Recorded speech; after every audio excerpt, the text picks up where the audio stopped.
Hi, welcome back. My name is Dr. Cheryl Meier, and I'm a psychologist. But today we are doing story time. We're reading the story from George MacDonald called The Princess and the Goblin, and it's for children or adults. And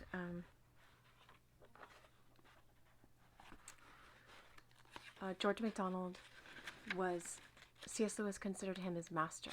He said he quoted George MacDonald either directly or indirectly in every one of his books. And I love George MacDonald. I love him.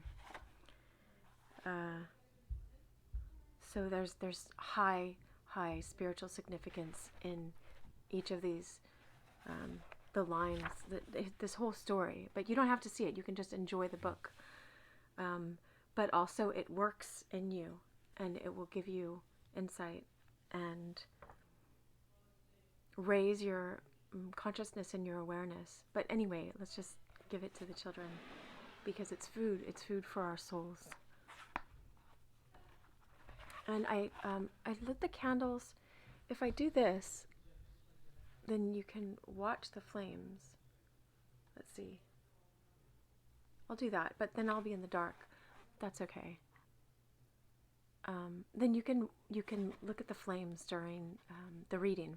And it's something to watch while my head's just like this for you. All right.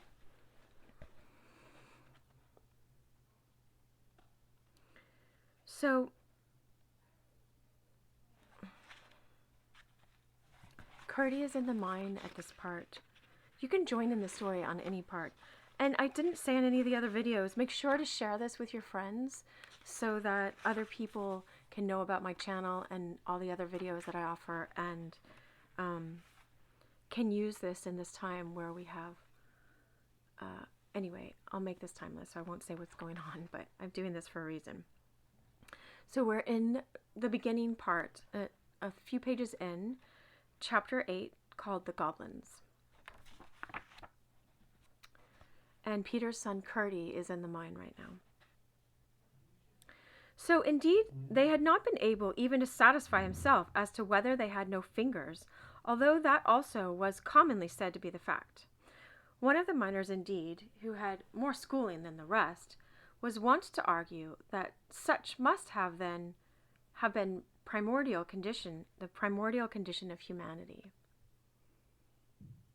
and that education and handicraft had developed both toes and fingers, with which proposition Curdy had once heard his father sarcastically agree, alleging in support of it the probability that babies' gloves were a traditional remnant of the old state of things, while the stockings of all ages, no regard being paid in them to the toes, pointed in the same direction. But what was of importance was the fact concerning the softness of the goblin feet, which he foresaw might be useful to all miners. What he had to do in the meantime, however, was to discover, if possible, the special evil design of the goblins had now in their heads. The special evil design, the goblins had a plan. Although he knew all the gangs and all the natural galleries with which they communicated in the mined part of the mountain, he had not the least idea where the palace of the king of the gnomes was. Otherwise, he would have set out at once on the enterprise of discovering what the said design was. He judged, and rightly, that it must lie in a further part of the mountain, between which he and the mine there was as yet no communication. There must be one nearly completed, however, for it could be but a thin partition which now separated them. If only he could get through in time to follow the goblins as they retreated.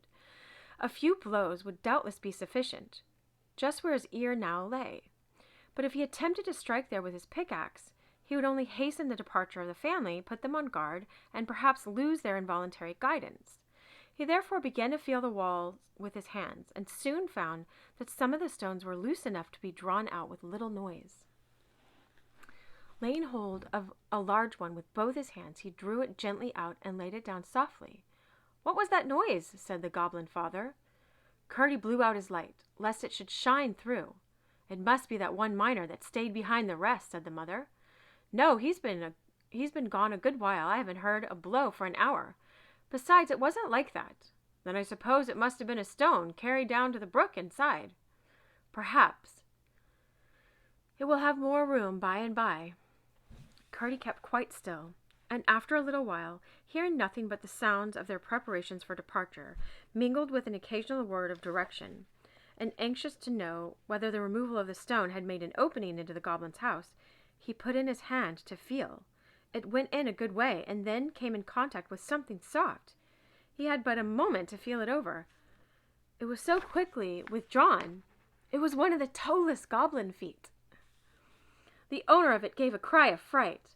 "What's the matter, Helfer?" asked the mother. "A beast came out of the wall and licked my foot." "Nonsense. There are no wild beasts in our country," said his father. "But it was, father. I felt it." "Nonsense, I say. Will you malign your native realms and reduce them to a level with the country upstairs? That is swarming with the wild beasts of every description. But I did feel it, father. I tell you, hold your tongue. You are no patriot." Curdie suppressed his laughter and lay still as a mouse, but no stiller. For every moment he kept nibbling away with his fingers at the edge of the hole. He was slowly making it bigger, for here the rock had been very much shattered with the blasting. There seemed to be a good many in the family, to judge from the mass of confused talk which now and then came through the hole. But when all were speaking together, and just as if they had bottle brushes, each at least one, in their throats, it was not easy to make out much that was said. At length he heard once more what the father goblin was saying. "Now then," he said, "get your bundles on your backs. Here, Helfer, I'll help you up with the chest." "I wish it was my chest, father." "Your turn will come in good time enough. Make haste. I must go to the meeting at the palace tonight.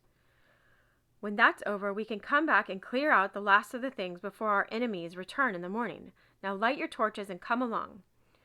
What a distinction it is to provide our own light instead of being dependent on a thing hung in the air." The sun. "A most disagreeable contrivance. Indeed, no doubt to blind us when we venture out under its baleful influence. Quite glaring and vulgar, I call it. Oh, I love the sun. Though no doubt useful to poor creatures who haven't the wit to make light for themselves." Curdie could hardly keep himself from calling through to know whether they made the fire to light their they made the fire to light their torches by, Anyway, but a moment's reflection showed him that they would have said they did, inasmuch as they struck two stones together and the fire came. Oh, so they thought they made the fire.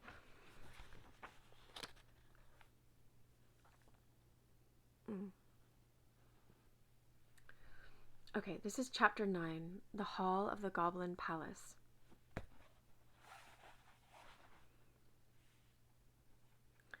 A sound of many soft feet followed, but soon ceased. Then Curdie flew at the hole like a tiger, and tore and pulled. The sides gave way, and it was soon large enough for him to crawl through. He would not betray himself by rekindling his lamp. But the torches of the retreating company, which he found departing in a straight line up a long avenue from the door of their cave, threw back light enough to afford him a glance round the deserted home of the goblins. To his surprise, he could discover nothing to distinguish it from an ordinary natural cave in the rock, upon many of which he had come with the rest of the miners in the progress of their excavations. The goblins had talked of coming back for the rest of their household gear, but he saw nothing that would have made him suspect a family had taken shelter there of a single night. The floor was rough and stony, the walls full of projecting corners, the roof in one place 20 feet high and another endangering his forehead, while on one side a stream, no thicker than a needle, it is true, but still sufficient to spread a wide dampness over the wall, flowed down the face of the rock. But the troop in front of him was toiling under heavy burdens. He could distinguish Helfer now and then in the flickering light and shade, with his heavy chest on his bending shoulders, while the second brother was almost buried in what looked like a great feather bed. Where did they get the feathers, thought Curdie, but in a moment the troop disappeared at a turn of the way, and it was now both safe and necessary for Curdie to follow them, lest they should be round the next turning before he saw them again, for so he might lose them altogether. He darted after them like a greyhound. When he reached the corner, Sorry, I don't know if I said it. It's chapter 9, the Goblin Palace. Okay. He darted after them like a greyhound. When he reached the corner and looked cautiously round, he saw them again at some distance, down another long passage. None of the galleries he saw that night bore signs of the work of men, or of goblin either. Stalactites far older than the mines hung from their roofs, and their floor was rough with boulders and large round stones, showing that there was water, that there water must have once run. Is important. He waited again at the corner till they had disappeared round the next, and so followed them a long way through one passage after another. The passages grew more and more lofty, and were more and more covered in the roof with shining stalactites. It was a strange enough procession which he followed, but the strangest part of it was the household animals which crowded amongst the feet of the goblins. It was true, they had no wild animals down there, at least they did not know of any, but they had a wonderful number of tame ones. I must, however, reserve any contributions toward the natural history of these for a later position in my story. At length, turning a corner too abruptly, he had almost rushed into the middle of the goblin family, for there they had already set down all their burthens on the floor of a cave. It says burthens. I don't know that word. Considerably larger than the cave which they had left. Excuse me. They were as yet too breathless to speak, else he would have had warning of their arrest or stopping. He started back, however, before anyone saw him, and retreated a good way, stood watching till the father should come out to go to the palace. Before very long, both he and his son Helfer appeared and kept on in the same direction as before, while Curdie followed them again with renewed precaution. For a long time he heard no sound except something like the rush of a river inside the rock. But at length, what seemed the far-off noise of a great shouting reached his ears, which, however, presently ceased. After advancing a good way further, he thought he heard a single voice. It sounded clearer and clearer as he went on, until at last he could almost distinguish the words. In a moment or two, keeping after the goblins round another corner, he once more started back, this time in amazement. He was at the entrance of a magnificent cavern. Oh, I forgot to show you this picture.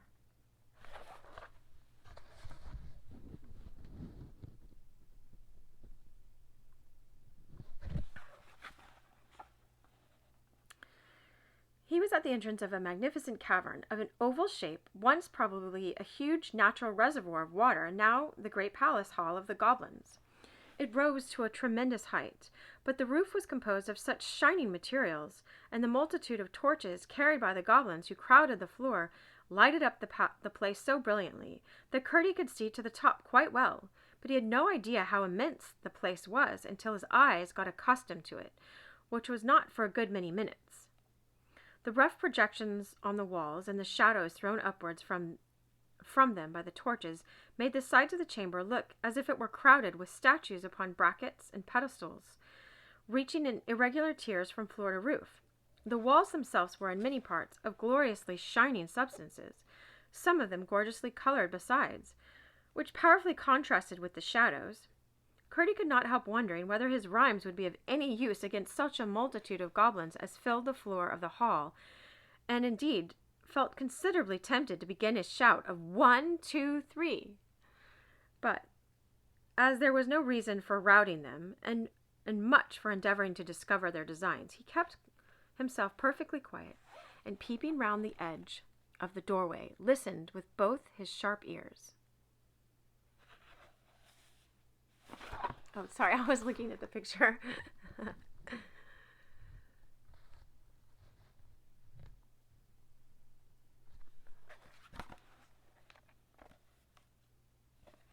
At the other end of the hall, high above the heads of the multitude, was a terrace-like ledge of considerable height, used by the receding of the upper part of the cavern wall.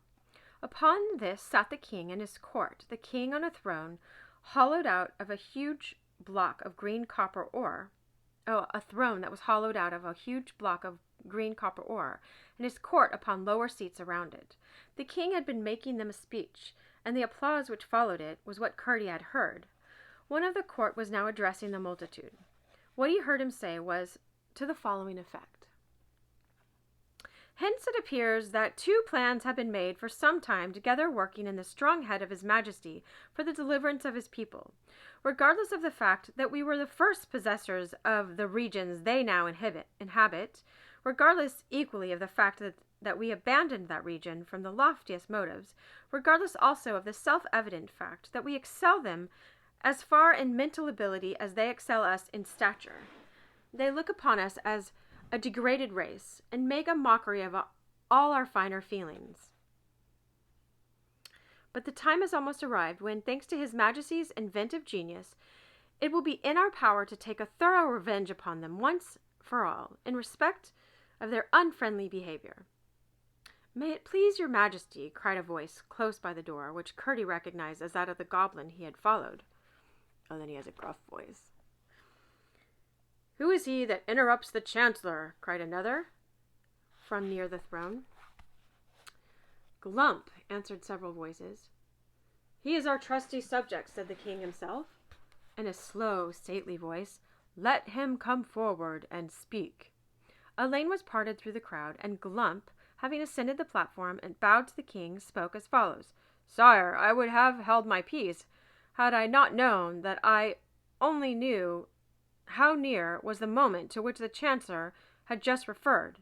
In all probability, before another day is past, the enemy will have broken through into my house, the partition between being even now not more than a foot in thickness.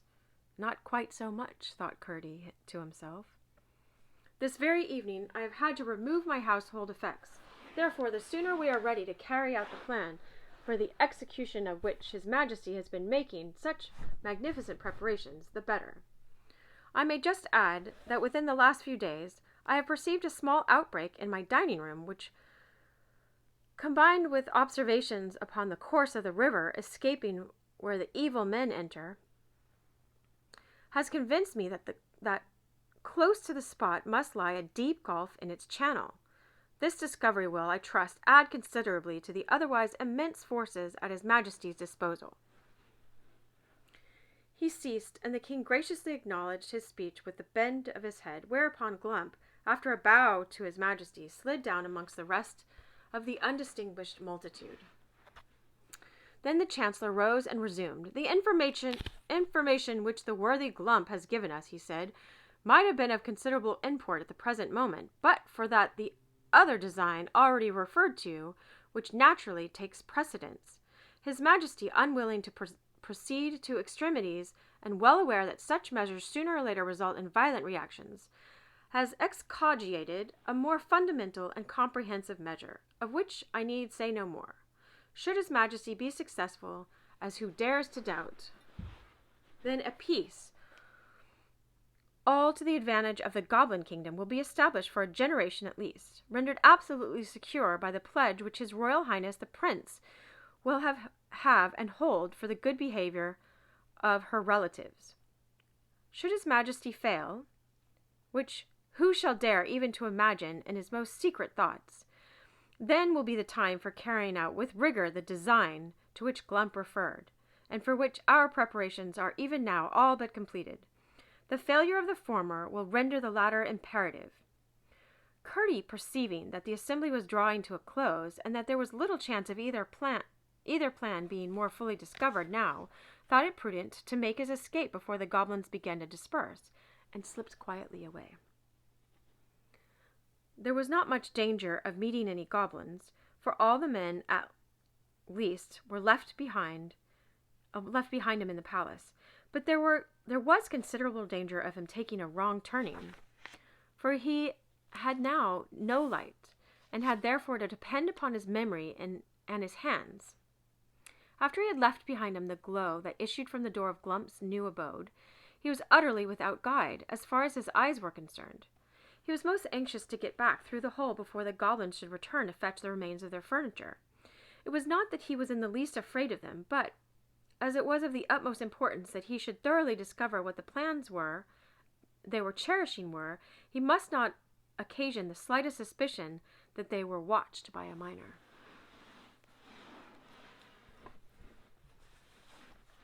He hurried on, feeling his way along the walls of the rock. Had he not been very courageous, he must have been very anxious. For he could not but know that if he lost his way, it would be the most difficult thing in the world to find it again.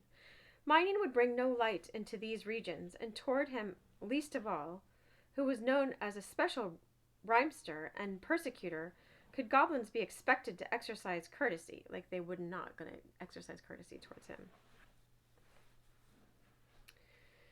Well, might he wish that he had brought his lamp and tinderbox with him, of which he had not thought when he crept so eagerly after the goblins. He wished it all the more when after a while he found his way blocked up and he could get no further. It was of no use to turn back, for he had not the least idea where he had begun to go wrong. Mechanically, however, he kept feeling about the walls that hemmed him in. His hands came upon a place where a tiny stream of water was running down the face of the rock.